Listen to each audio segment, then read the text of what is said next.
Welcome back to the family. If you're new here, I definitely hope you stay here. So go ahead, join the family, touch that subscription button, hit the notification bell so you'll be notified each time I upload another video. This has been by far the hardest video I am having to make up to this point in my life. It was a very hard time in my life, and as the title suggests, Christian, pregnant, and unwed. Give me a moment while I try to tell the story as best as possible. Pay attention to my messaging. There's a blessing awaiting you over there, and all your stressing, they will quickly disappear. Whoa. Before I get into the video, this is a disclaimer. If you're a Christian, you follow biblical principles, then sex before marriage is a no-no. 100% a no-no. So this video is not to glorify my actions, but it is to show how merciful, gracious, and forgiving my God is. So if you're in a situation where you think you are so far away from Christ that there's no coming back from your sins, then this video is definitely for you. And there's a lesson in it for everybody, okay? So it was back in 2011, and I guess you can say, the peak of my life. I had finished university, all my university courses, the December of 2010. And by 2011, fresh year, I was looking forward to graduation that year. I was looking forward to transitioning from full-time student to full-time working class, right? And in the meantime, while I was sending out application, I was enjoying time with family. We were doing the going to next door to exercise and stuff like that, right? And at this point, me and my then boyfriend was in a pretty stable relationship. We had goals. We had a lot of deep conversations, and we really got to know each other by that point in our lives. And I guess you can say so much so that marriage was a topic we discussed. And we were also looking forward to a nice little wedding that year, probably down in the summer or later that year, right? And imagine my devastation when I found out that I was pregnant by February, thereabout, 2011, right? It was a very difficult time because obviously it would have brought shame on myself, shame on my family, shame on the church, because I was a leader in several capacities at my church. And so to find out that I was pregnant, I was very depressed. Just the day when I found out that I was pregnant, I didn't want to go home. We sat for hours in the car trying to figure out what are we going to do. And when I say what are we going to do, it meant what are we going to do with this child? Are we going to keep it? And I did say it. Are we going to keep it, or are we going to get rid of it? Yes, I did consider all of that. And while I was there in the parking lot of the hospital, not knowing what our next move is, well, he was more for, we're going to do this, we're going to be parents, and we can move on with life. Men are very practical. Women are very emotional. a lot of things was going through my mind. One thing in specifically, so I had a friend who got pregnant outside of marriage as well, a couple years before I did. And one day while I was at church, so this is a little backdoor story. So one day while I was at church, I went to the restroom and two ladies were in the stall beside each other, and they were having a full-on conversation while I was out there waiting. And could you believe it that my name was the topic of discussion? They were discussing that I would be next just because my friend got pregnant. So they definitely know that I'm going to be next. And all of that conversation is happening in a church restroom, stall by stall beside each other. Like, don't you expect persons on the outside to hear you? And it so happened that I heard the conversation. So that conversation came back to my mind while I was in the parking lot, considering what am I going to do at this point. I'm not ready for a child. I've never considered myself becoming a mother. I thought I was just too selfish as a human to bring a child into the world. So I've never considered having children. So to find out in such a manner that I'm unwed and pregnant was a totally different ball game that I don't even know if I'm explaining it as well, but all of those things came to my mind. I don't want children. What the two ladies at church are going to say, I don't know. Up to today, I don't know who they were. I just heard the conversation. What were they going to think? What church members going to think? What my peers going to think? All of that, right? And while I was in the car, and there was just dead silence now, back and forth having conversation. What are we going to do? I paused and I said, Lord, at this point, I don't know if you are willing to listen to me. You know, I've sinned, and obviously my sin is now coming to light. So I don't know if you're going to listen to me, but please tell me, what should my next decision be?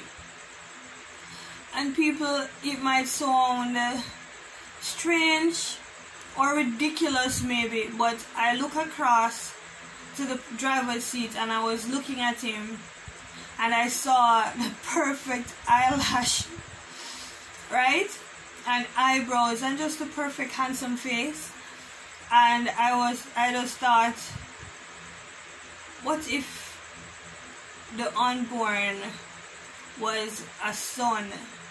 Then my son will be born just as handsome as him. And just like that, I changed my mind and I was just in a moment, in an instant, ready to carry this child. Now, when I needed to come, when we left the parking lot, he took me home. Obviously, I don't know how to tell the people I'm at home, but apparently the people I'm at home had suspected, because I guess hormones changed my attitude and I didn't know, or I wasn't paying attention. So I was a little bit more angry than I usually am in general. So I think my aunt confessed that she said to my mother, you know, some things say Shana came pregnant. You know, so she had gone and whatever that conversation they had. I don't know it fully, so I can't tell that side of the story. Right? So that was that. It took me about 2-3 days after finding out to tell my family at home. And then having to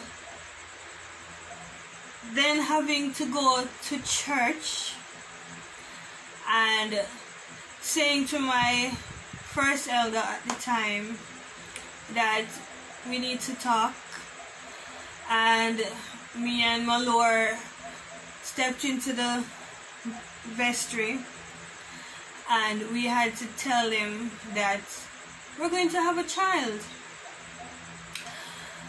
Now by that point, my Lord and I had decided that the wedding that we were talking about to happen later that year, that we're going to really make it quick and make it happen before having to walk down the aisle with a big belly.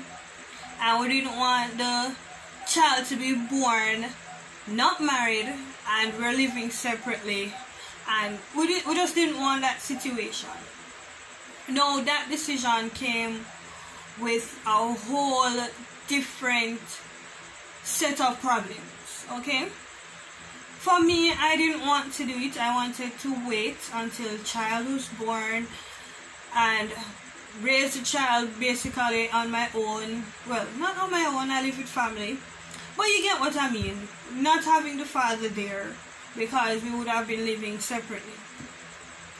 I was prepared for that only because I didn't want persons to think that we were getting married because I got pregnant, right? We know our story, that we loved each other, we were talking about marriage before and all of that. But for me, I didn't want to send a message that we're getting married because you know Jamaicans say we don't want people put them bad mouth on you, right? So I didn't want anybody to be saying watch them, the marriage are gonna mash up and whatever, all of that. So I didn't want to, and my family sat me down again and had a little heart to heart that, hey, you can't listen to people. This is a decision between you, your future husband, and God. And we all know that God is forgiving. So once I make it right with Christ and I confess my sins and ask for forgiveness, then for sure things will work out as it should. And I said okay, and then the evening I said it to my Lord that okay, I'm going to go through with it. I'm going to go through the marriage with the wedding, so let's see what can happen.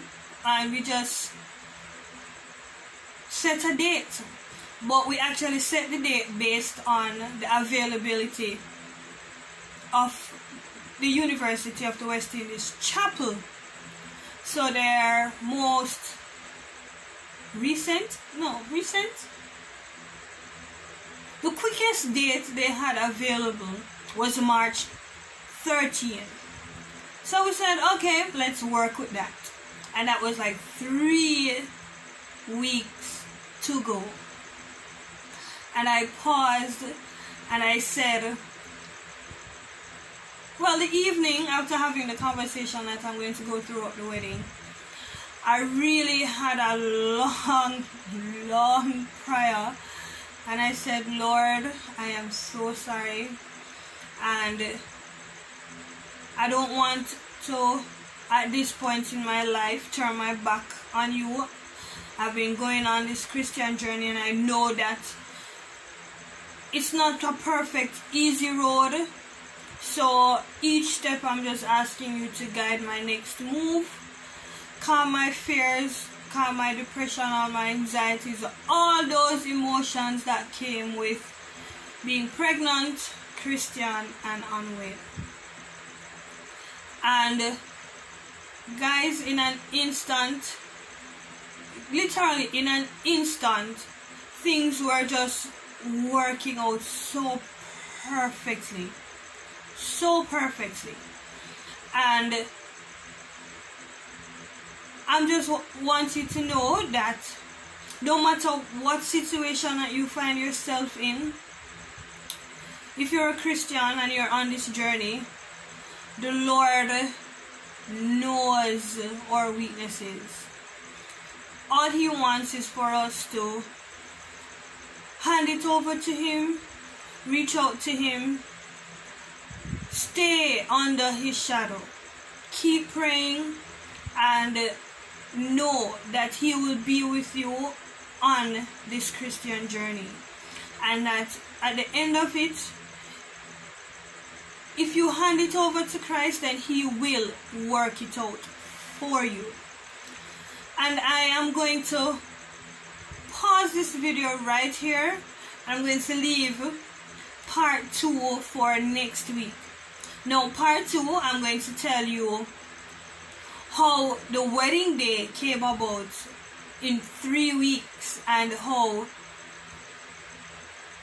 I'm just going to show you how awesome God is. As long as, I'm going to say it again, as long as you find yourself sinking in sin, as long as you do not give up on your journey, and you keep focused and keep praying and keep holding on to His unchanging hand, His gracious hand, He'll work it out.